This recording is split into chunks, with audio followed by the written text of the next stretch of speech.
la candidature de Yann Mangaburu, que nous portons et que je porte.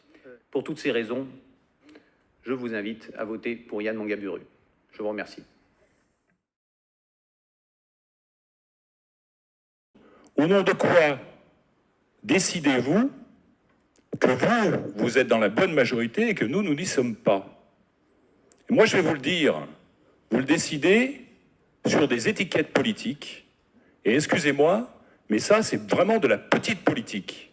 Mais de grâce, arrêtez vos discours donneurs de leçons qui nous expliquent que vous avez raison et que les autres, ils ont tort.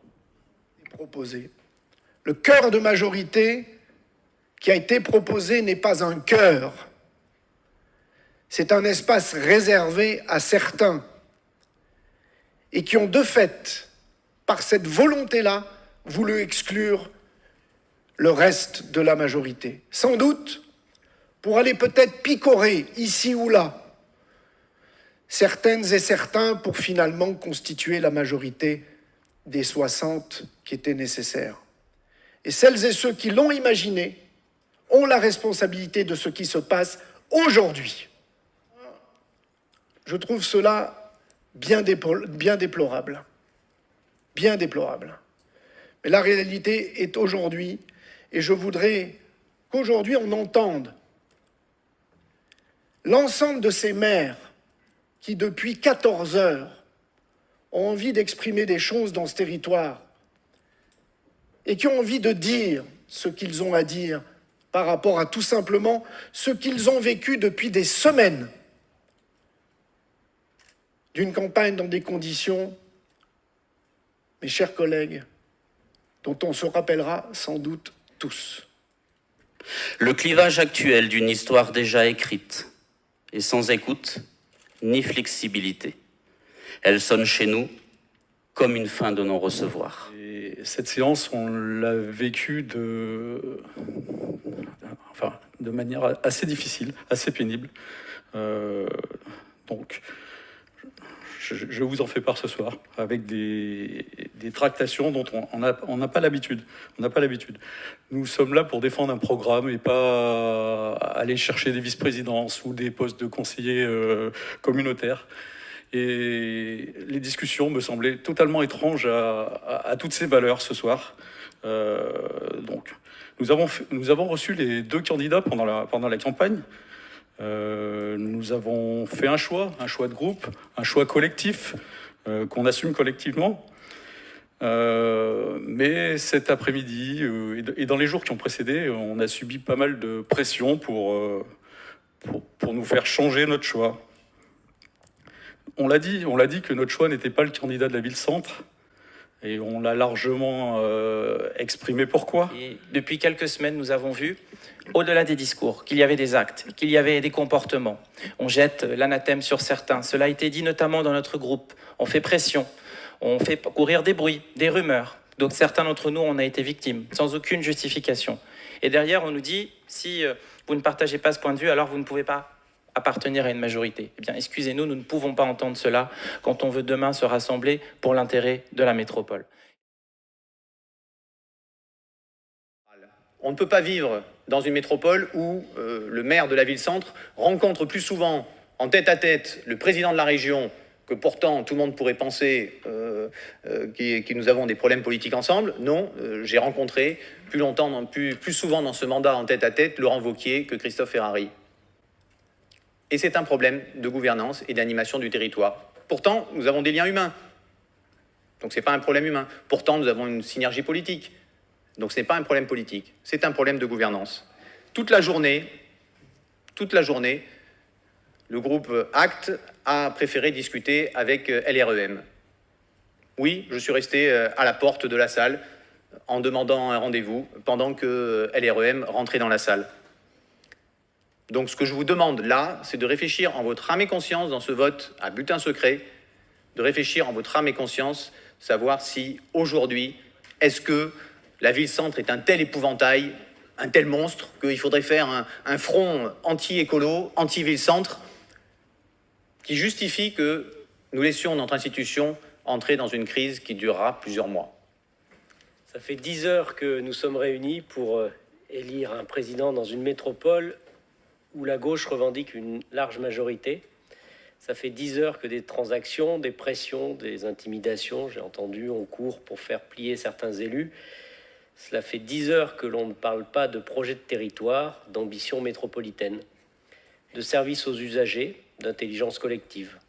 2 candidats sont sur le ring, ne lâchent plus leur coup et l'objectif n'a été que de savoir qui mettra l'autre KO.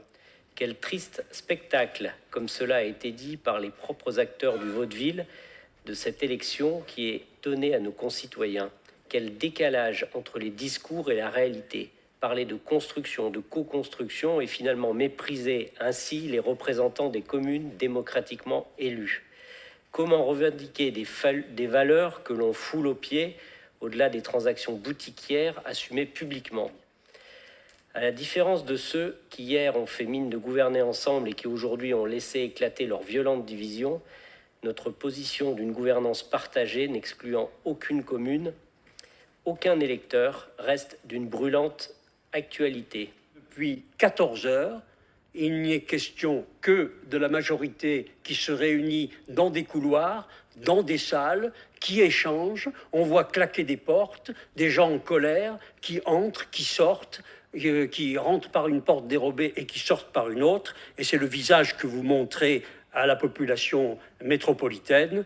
Il a été fait allusion d'ailleurs par une élue à la gauche noire et sombre. Oui, effectivement, on la voit bien. Un autre élu a indiqué qu'elle se déchire. Oui, c'est vrai, vous avez raison. Et un maire a eu raison de dire « Comment voulez-vous que les habitants s'y retrouvent ?» C'est ce que nous avons, nous aussi, vu et partagé aujourd'hui en spectateurs, puisque nous sommes tenus totalement à l'écart, comme si la seule majorité était propriétaire de la métro et devait décider entre elles et elles seules de tout ce qui concerne l'agglomération grenobloise. Eh bien, si c'est ça la nouvelle façon de faire de la politique du candidat à l'Élysée, et elle me paraît pas extrêmement nouvelle.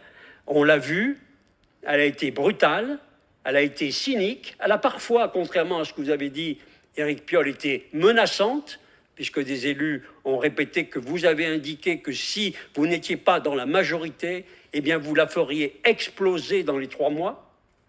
C'est cela qui s'est produit dans les coulisses de cette assemblée cet après-midi. Je pense que ce qui s'est passé devrait ouvrir les yeux de nombre de nos concitoyens sur la vraie nature et les vraies méthodes de fonctionnement de ceux qui dirigent Grenoble. Vous avez montré votre vrai visage, vous avez oublié les métropolitains, ceux qui souffrent, vous avez oublié le territoire qui attend, lui, des solutions urgentes, vous avez oublié la crise économique et le chômage qui frappent à notre porte, et vous êtes encore les derniers de toute la France à réussir à élire le président de l'agglomération. Alors, tous ceux qui ont participé à ces manœuvres aujourd'hui ne se grandissent pas. On a assisté à un petit meurtre entre amis.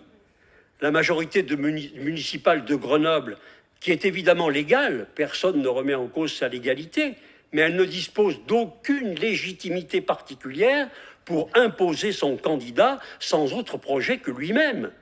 Éric Piolle a décidé qu'en 2014, M. Ferrari était la bonne personne. Il décide qu'en 2020, c'est la mauvaise personne. Non, c'est pas comme ça que ça se passe. C'est pas comme ça. C'est pas. On a de quel droit, de quelle légitimité un maire peut-il décider cela? Un maire qui n'est pas le mieux élu de ces 50 dernières années en matière de participation électorale, c'est même le plus mal élu. Oui, dans une agglomération, on peut construire des majorités de projets. Moi, je l'ai fait en son temps. Encore faut-il en avoir des projets. Le seul projet apparent et fortement dépensier de la métropole qui est connu des métropolitains, c'est la construction d'un siège pour 87 millions d'euros du coût du Stade des Alpes. Pensez-vous que c'est le type de projet sur lequel vous allez rassembler à l'heure de la proximité, du télétravail et du travail à domicile? Alors pour que notre agglomération rayonne, pour qu'elle attire, pour qu'elle réponde aux défis, il eût fallu qu'aujourd'hui, cette majorité, puisque vous l'êtes, Nous ne le contestons pas, nous en prenons acte. Il eût fallu que cette majorité désigne un chef et dispose d'un cap. Elle n'a ni l'un ni l'autre. Et c'est probablement ce qui va apparaître à l'issue de ce scrutin. Et je pense que le désir de puissance qu'a exprimé sans phare Éric Piolle porte une lourde responsabilité dans la situation de paralysie dans laquelle peut-être l'agglomération va se plonger. Alors,